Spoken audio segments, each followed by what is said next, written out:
Gracias, María. Bien, entonces ya se anunció el tema, la dinámica familiar en el maltrato infantil. Lo primero habría que preguntarnos a qué nos estamos refiriendo con dinámica familiar. Y de acuerdo a la descripción que hace Salvador Minuchin, un reconocido terapeuta familiar, digamos, hasta fundador de esta corriente de la aplicación de la sistémica en la terapia, él dice la dinámica familiar es el conjunto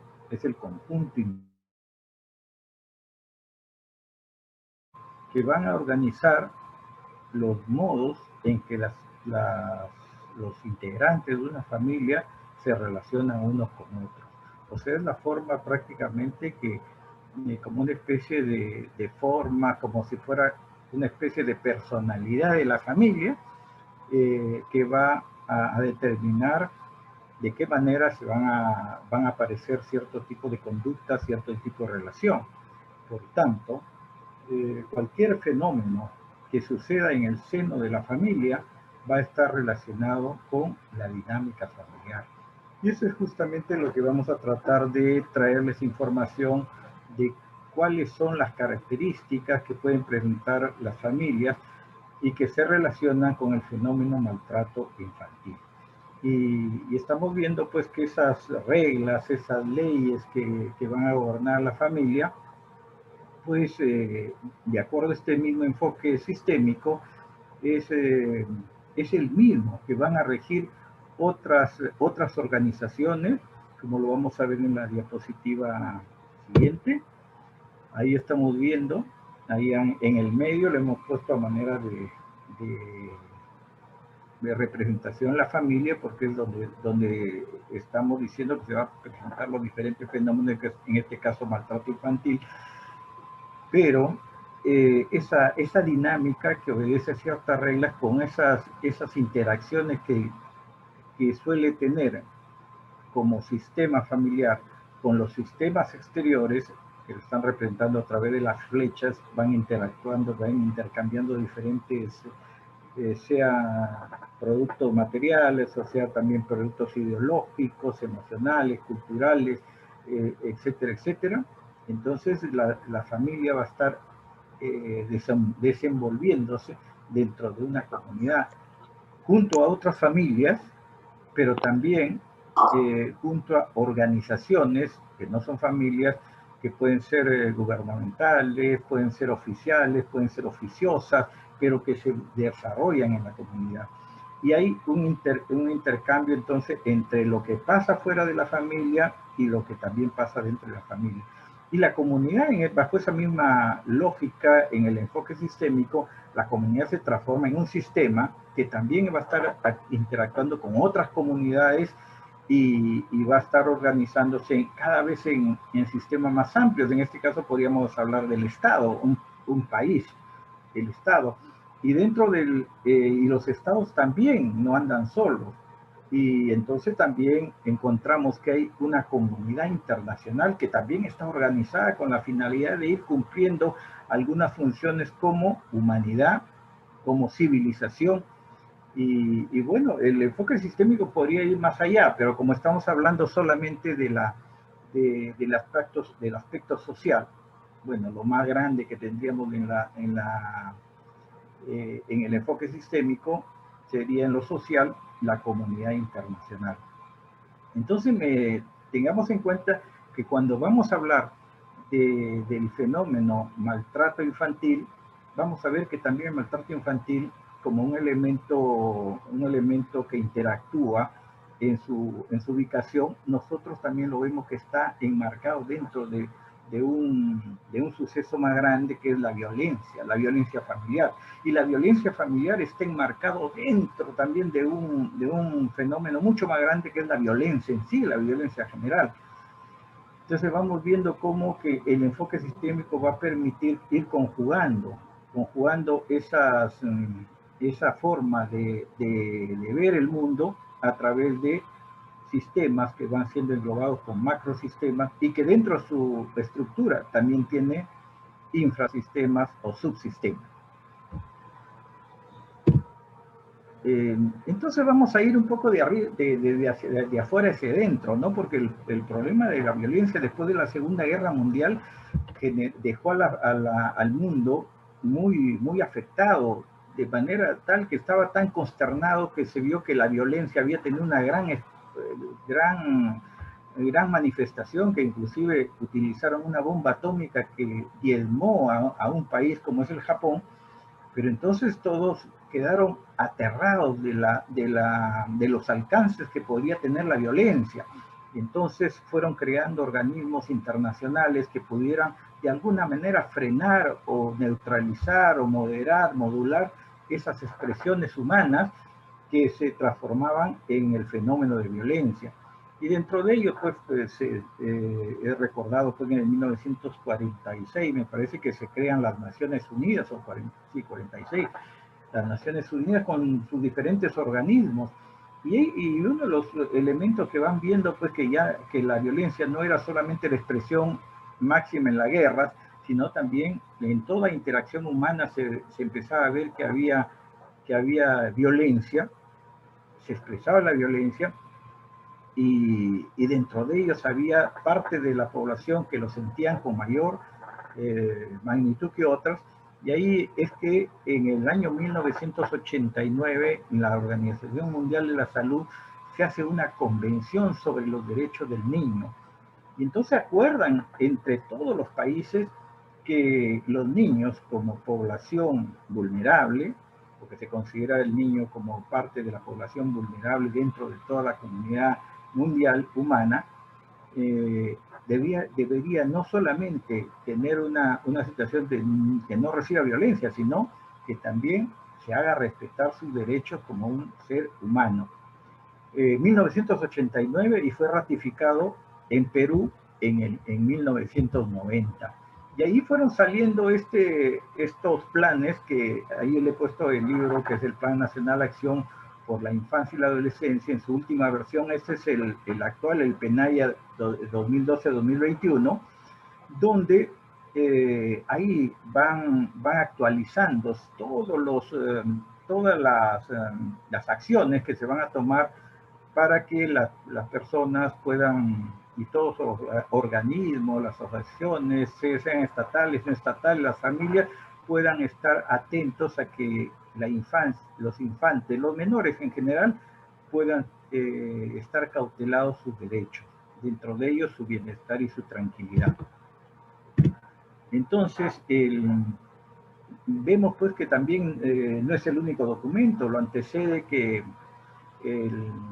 esta convención del 89 fue antes de la Constitución del Perú. Claro, teníamos una anterior, pero en la Constitución, en el artículo 1, dice: la defensa de la persona humana y el respeto de su dignidad es el fin supremo de la sociedad y el Estado. Claro, eso no es invención de esta Constitución actual, sino ya venía, inclusive era el primer artículo de la Constitución del año 79. No me acuerdo si la del 33 también tendría este artículo, pero definitivamente había una preocupación para que establezca que la persona humana era el fin supremo de la sociedad. No podía haber nada que esté por encima el bienestar de esta persona, y dentro de ellas la defensa de la persona tenía que establecer que la comunidad y el Estado protejan de manera especial a los menores, sean niños, niñas, niños, adolescentes. Cuarto artículo de la Constitución. Pero esos son lo que nos dicen nuestros documentos, pero nuestra realidad nos dice otra cosa. Nos dice que los niños, por más que tienen elementos reglamentaristas, elementos que generan ciertas pautas, ciertas normas, en la práctica no se cumple.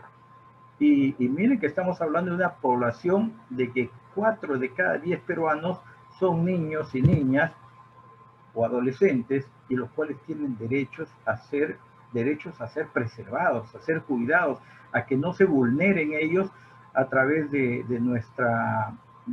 las acciones que no solamente desarrollemos como organizaciones, sino también como individuos, dentro de ellos la familia. Mire, los PENAI esos documentos, esos planes nacionales de acciones por los niños y por los menores, ha tenido ya tiene 3 versiones. La primera, el del 92 al 95, la segunda, el 2002 al 2011, y la tercera, la actual, del 2011 al 2021, el próximo año. Si mantenemos ese tracto sucesivo, debemos tener la cuarta PENAIA donde se actualice con las experiencias que han tenido las diferentes entidades que trabajan en el cuidado de los derechos de los niños y de la población, y la población peruana en general. Se irá estructurando la cuarta PENAIA.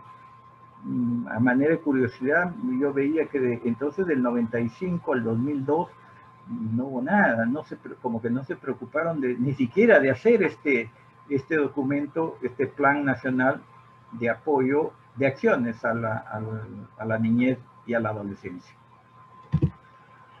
Entonces, la violencia que la Organización Mundial de la Salud estableció como toda acción o omisión intencional que dirigida a una persona tiende a causarle daño físico, psicológico, sexual o económico, y que va a generar lesiones tanto físicas como daños psicológicos.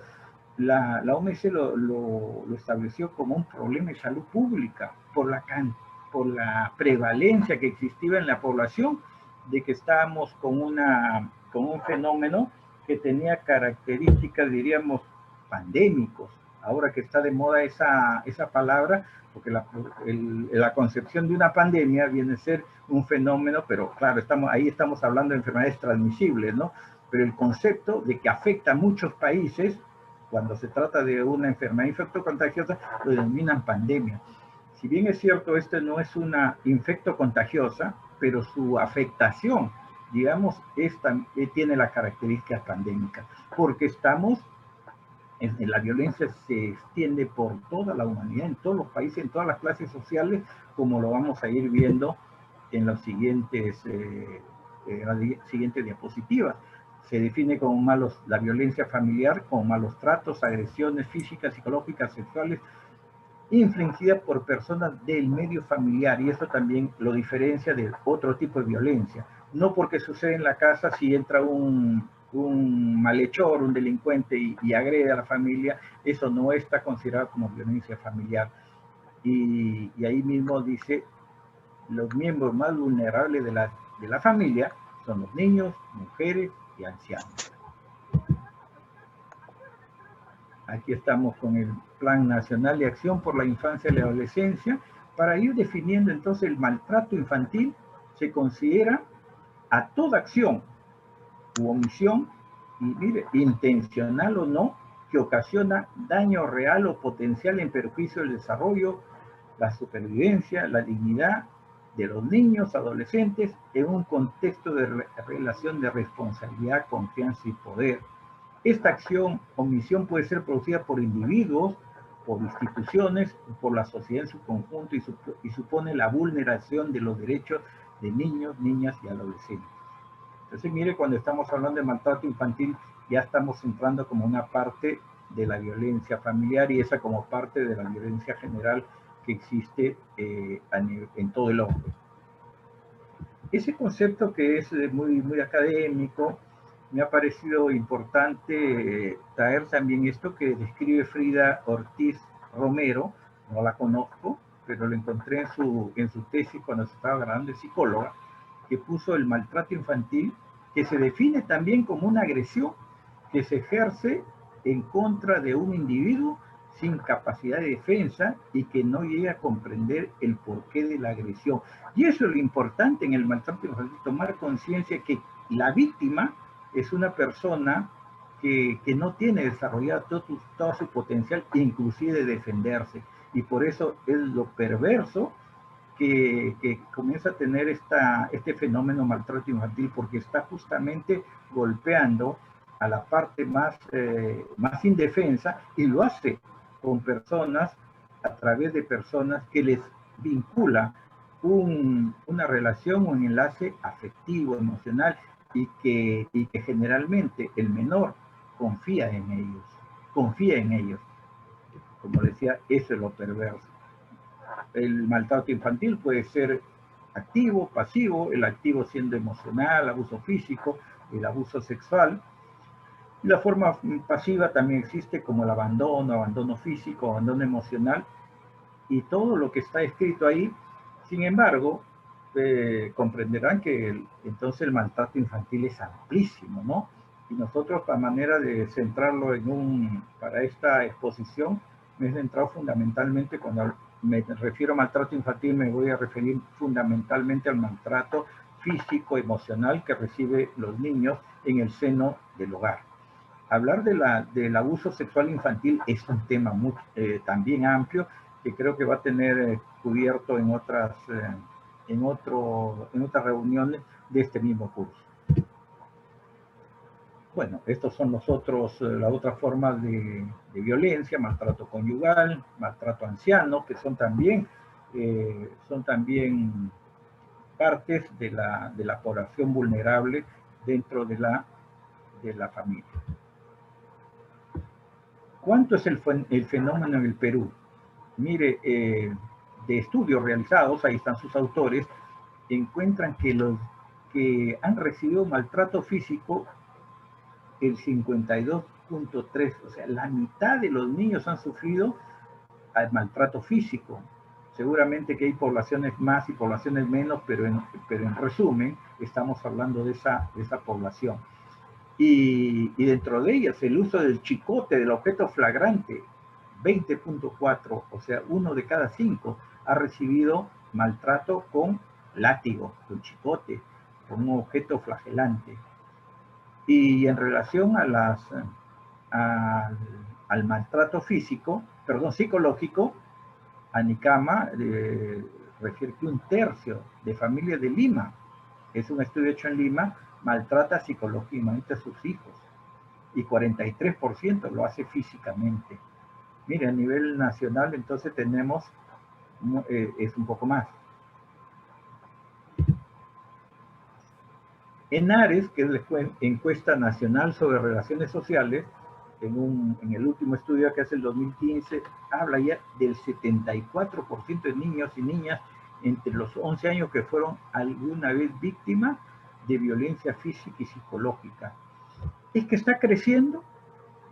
Eso los investigadores están diciendo, los porcentajes están aumentando, pero pareciera ser que no están aumentando, pero tampoco están disminuyendo muy significativamente.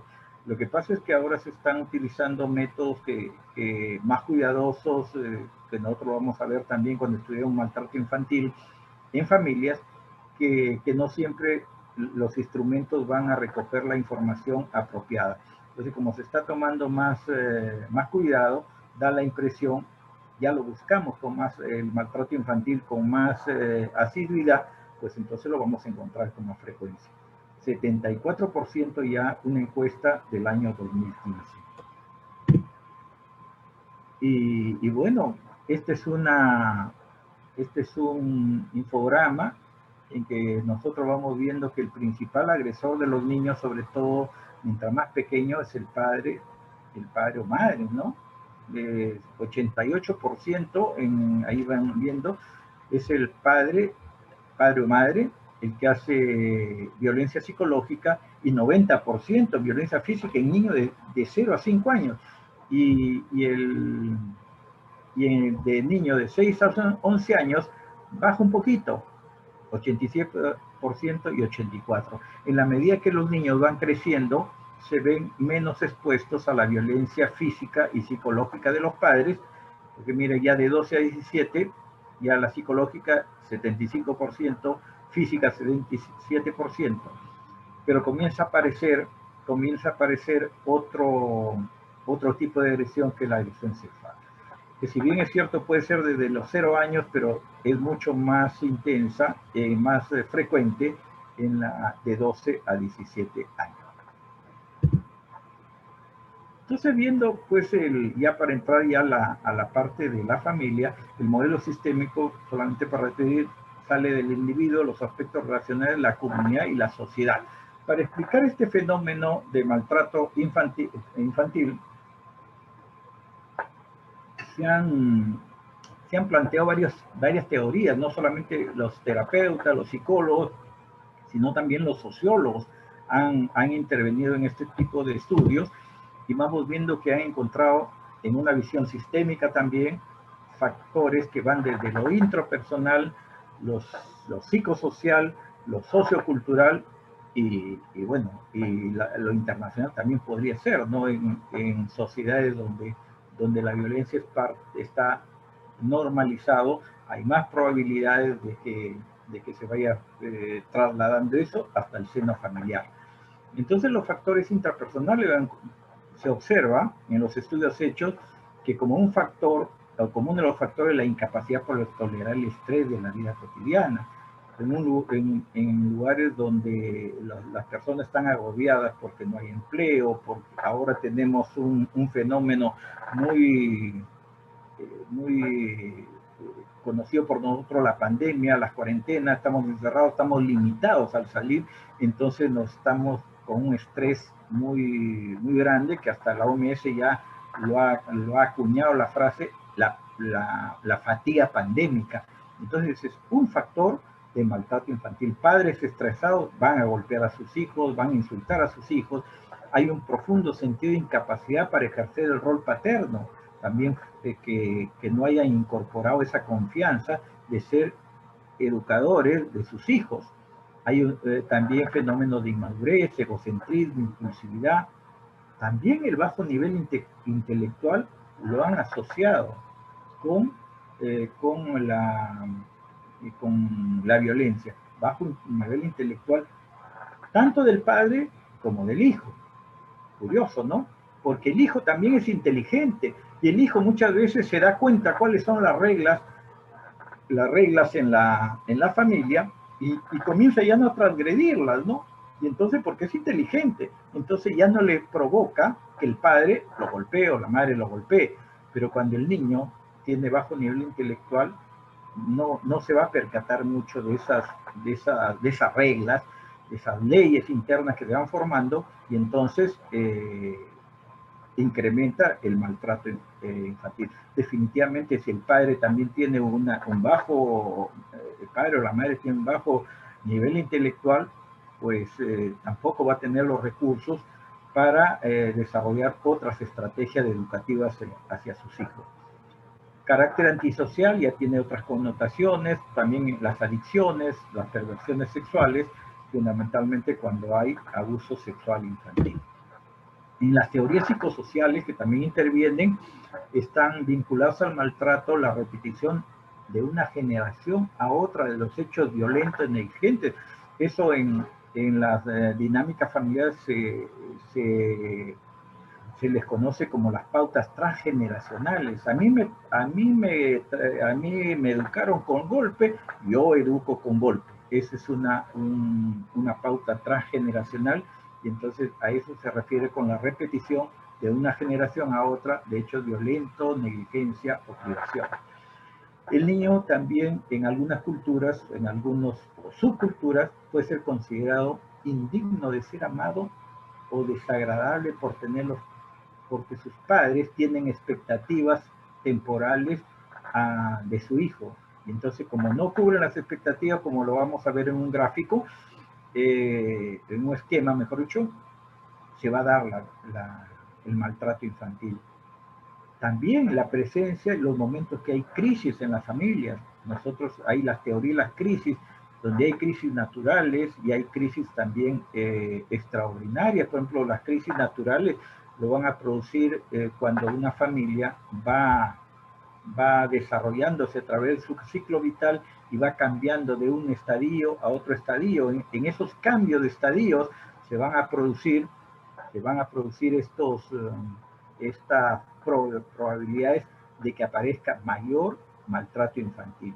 No solamente se produce eso, muchos otros fenómenos, conductas desadaptadas, algunas patologías psicosomáticas también se pueden presentar en estos periodos de crisis. Y en los momentos de conflictos no hay comunicación con fuerzas externas que podrían recibir apoyo.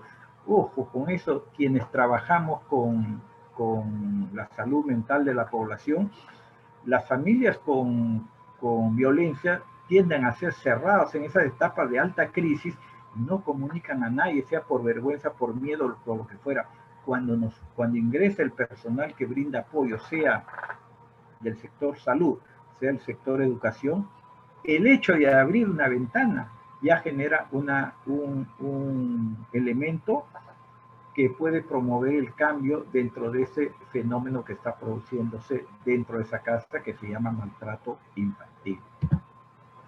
Las teorías socioculturales consideran a la familia como un sistema social donde el adulto tiene poder sobre el niño, cultural, pues, ¿no? Y a veces exige que los hijos tengan una obediencia plena. Hace 40, 50 años eso era lo normal. Y todas las familias como que estaban de acuerdo con esa idea, pero después han venido cambios, la familia ha entrado en crisis y el péndulo se ha ido muchas veces al otro lado, donde ya los hijos no respetan a los padres, inclusive se produce la violencia filioparental, pero que no es el motivo de esta conferencia. La violencia se implementa entonces cuando los niños no cumplen con las expectativas de los adultos, y la corrección del niño es un recurso del ejercicio de la paternidad para obtener el fin deseado. Es una estrategia, y viene la frase célebre, que felizmente ya está pasando de moda, que los padres, cuando después de golpearlos, flagelarlos a sus hijos, le dicen, tú algún día vas a comprender que lo he hecho por tu bien, ¿no? Bueno, la teoría del aprendizaje social también es un factor. Quien ha sufrido violencia, ya lo hemos repetido en el anterior enfoque, ha sufrido violencia también tiene más probabilidad de seguir usándolo. Cuando una persona entra en terapia, tiene la posibilidad de tener un punto de quiebre para que lo inexorable de que sus experiencias lo repita sin ningún tipo de reflexión, se va a dar en una intervención psicoterapéutica. Claro, uno también puede hacer cambios en base a la reflexión, a tener una introspección adecuada. Sin embargo, no siempre lo podemos lograr. Aquí tenemos un esquema justamente cómo se puede dar una interacción violenta cuando las expectativas de los padres sobre sus hijos no se cumplen. Si nosotros vemos en este círculo, a la derecha arriba dice incumplimiento de expectativa de los hijos, y entonces eso genera una frustración en los padres.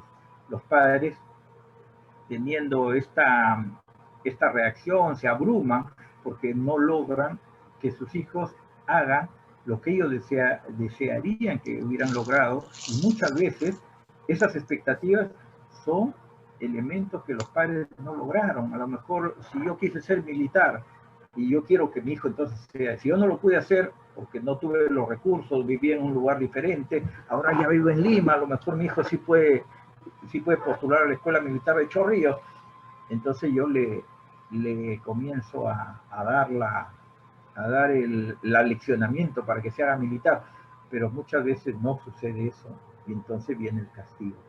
Probablemente en este ejemplo que he puesto no se dé un castigo a nivel infantil, pero el fenómeno se va dando de ese modo. Cuando el niño recibe el castigo, pues va a ofrecer nunca más volver a cometer la falta, va a ofrecer movilizar su comportamiento, y viene entonces la renovación de las expectativas. A partir de ahora mi hijo va a ser obediente, y entonces sigue el ciclo, y las expectativas de los padres en relación a la conducta, actitud y logro de sus hijos se va a confrontar después de un tiempo a la realidad, y cuando vuelva nuevamente que se incumplen sus expectativas, va a volver. Entonces entramos en un círculo vicioso que es importante tenerlo en cuenta cuando ya trabajamos en el medio de una terapia familiar donde se ha producido fenómeno de violencia familiar, de maltrato infantil. ¿Qué cosa también moviliza? Supuestos implícitos y explícitos que tenemos en nuestra cultura. Este es un estudio,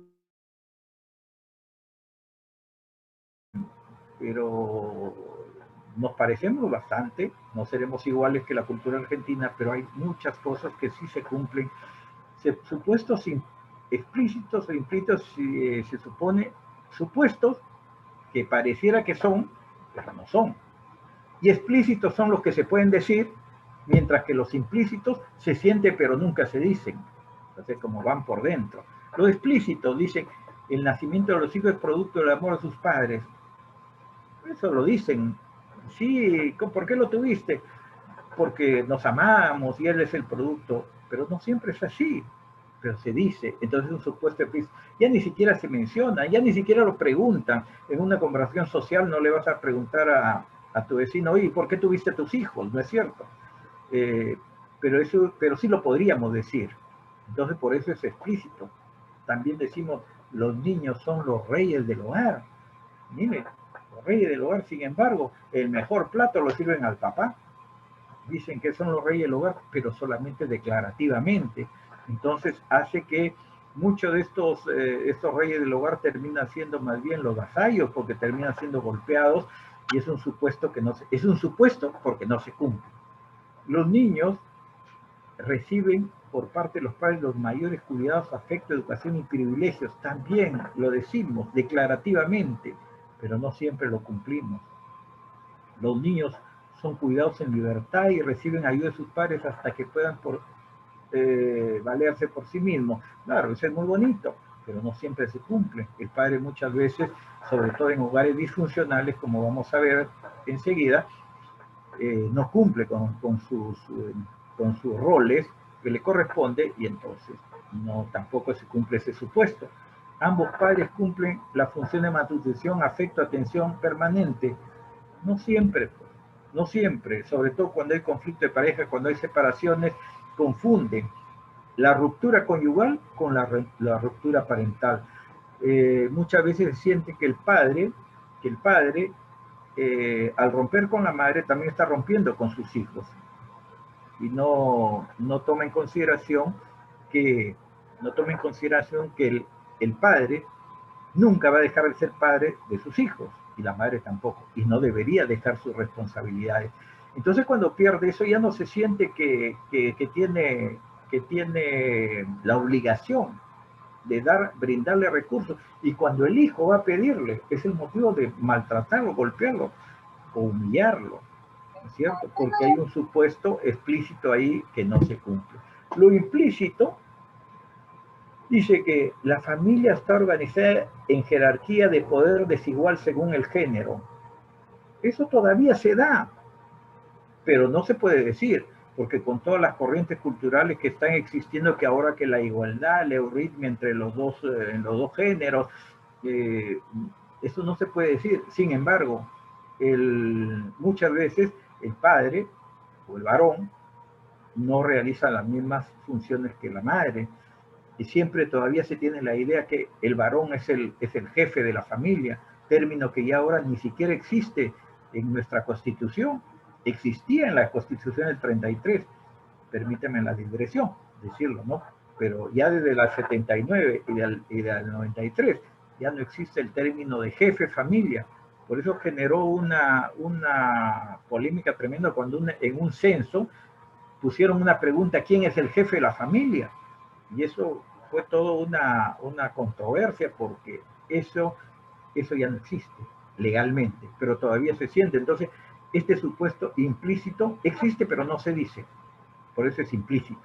Los hombres están hechos para dominar por medio de la instrucción, la acción, la fuerza. Las mujeres están destinadas a ejercer funciones maternales, dada su debilidad, sensibilidad y pasividad. Todavía existe, pero no se habla ya tan abiertamente, pero se mantiene. El padre tiene la máxima autoridad sobre los hijos, la madre tiene poder limitado, subordinado al de su pareja. Entonces nosotros vamos a ir viendo, esto lo van a poder seguir leyendo en sus diferentes, en el material que después se va a colgar en las redes sociales. Miren, cuando estudiamos maltrato infantil hay que tener mucho cuidado. Mire, se ha hecho en centros educativos de primaria de Arequipa, y hacen un estudio para ver el funcionamiento familiar y encuentran que 28% de las familias de los alumnos encuestados o evaluados eran disfuncionales, porque ahora estamos viendo funcionamiento familiar con maltrato infantil. Y Y sin embargo, cuando van a la parte de las preguntas de maltrato infantil, con maltrato infantil, 58%, más o menos como es la población peruana. Pero como dice, entonces va a haber algunas familias que no son disfuncionales y que maltratan a sus hijos. Podríamos llevar a esa conclusión. Sin embargo, revisando el artículo, vemos que ha utilizado un instrumento que no es muy confiable, es bastante rápido de usar, pero no es muy confiable, entonces no es muy sensible. Puede ser que muchas familias que han salido como funcionales, en realidad sean disfuncionales. Por eso digo, hay que tener mucho cuidado cuando revisemos los estudios que plantean la relación entre disfunción familiar y maltrato infantil. Y en general todo, ¿no? ¿Cómo es un sistema familiar violento? Primeramente, con el enfoque sistémico no se plantea que la violencia es atributo de una sola persona, sino que es más bien ejercida por una serie de interacciones que llega finalmente a desarrollar estas conductas violentas en un contexto familiar que favorece eso. Dentro de ello también están los otros protagonistas. Si el padre es el golpeador, la madre a lo mejor no golpea, pero también desarrolla una conducta que va a favorecer a que se produzca este fenómeno del maltrato. Las familias que interactúan con violencia, todos los miembros del sistema participan en tales interacciones, pero no en lo mismo, porque tampoco vamos a decir, como algunos dicen, no, la sistémica lo que hace es minimizar la responsabilidad del agresor, porque les dice que todos tienen responsabilidad, pero no. Es cierto que todos tienen la responsabilidad, pero no todos tienen la responsabilidad de golpear. Eso también hay que precisarlo en nuestras intervenciones para que no se vayan a confundir. ¿Qué hemos observado entonces con los casos cuando hemos ido actuando o estudiando? Entonces, miren, cuando el estudio va en sentido inverso, o sea, a partir de un maltrato, de encontrar casos de maltrato infantil, vamos a evaluar la familia, ahí encontramos una correlación directa de que hay rasgos de disfuncionalidad en mayor o menor escala de las familias que no tienen casos de maltrato infantil. ¿Y qué cosa encontramos? Ahí tenemos algunos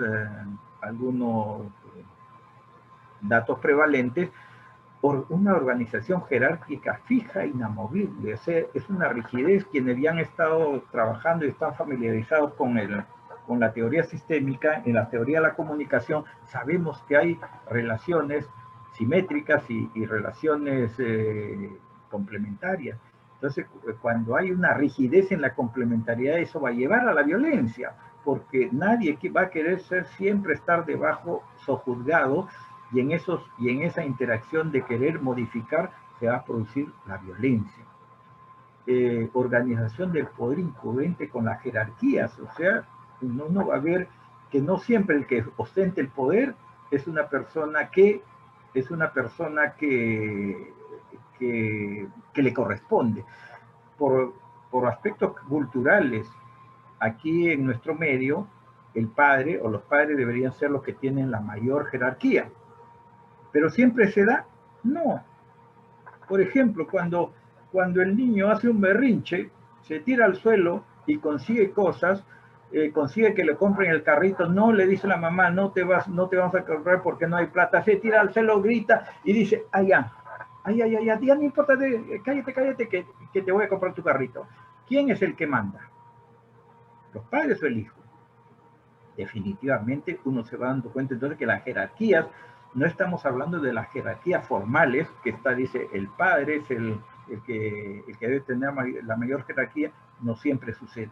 Y entonces cuando hay esa incongruencia, una de las formas de solucionarlo es utilizar el maltrato infantil. Las relaciones autoritarias de dominación, subordinación, o sea, el hecho de que mi relación jerárquica lo ejerzo con autoritarismo, o sea, me siento con derecho a hacer lo que sea, insultar, hasta golpear. Entonces, cuando hay relaciones autoritarias de dominación, también es un factor que uno observa que se van dando en las familias donde hay maltrato infantil. interacción solo en términos de funciones. O sea, las familias solamente hablan para resolver algún problema de tipo operativo, pero no son familias que se pueden integrar desde el punto de vista emocional, y por tanto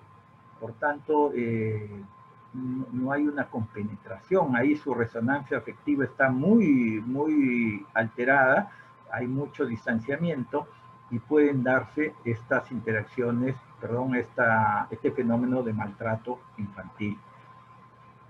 La comunicación que naturaliza los hechos violentos, el hecho que nosotros hablemos constantemente, pero es normal, pues a veces uno escucha que ha sucedido un hecho de maltrato infantil en el vecino, y por ahí el comentario es, oye, pero es que también ese muchacho es bien terrible, ¿no? Entonces como que estamos lanzando mensajes de que en algunas circunstancias la violencia, el maltrato, es justificable. Y debemos plantear que el maltrato infantil no es justificable en ninguna circunstancia. Padres provenientes de familia maltratante, lo que ya habíamos visto en estudios anteriores, pero en el sistema familiar vemos pues que en el ciclo vital de la familia se trasplantan modelos de generaciones anteriores a la actualidad. El bajo nivel de tolerancia a situaciones de estrés o cambio, eso vendría a ser una baja capacidad de adaptación. Si midiéramos esto con el circunflejo de Olson, diría adaptabilidad baja. Y eso se produce justamente en los casos de maltrato infantil, que se incrementa cuando la familia está sometida a estrés, como lo que estamos viviendo ahora, un estrés permanente, continuo, que es la pandemia y las medidas restrictivas que son necesarias, pero que no dejan de ser estresantes. Y un contexto social que legitima el uso de la violencia.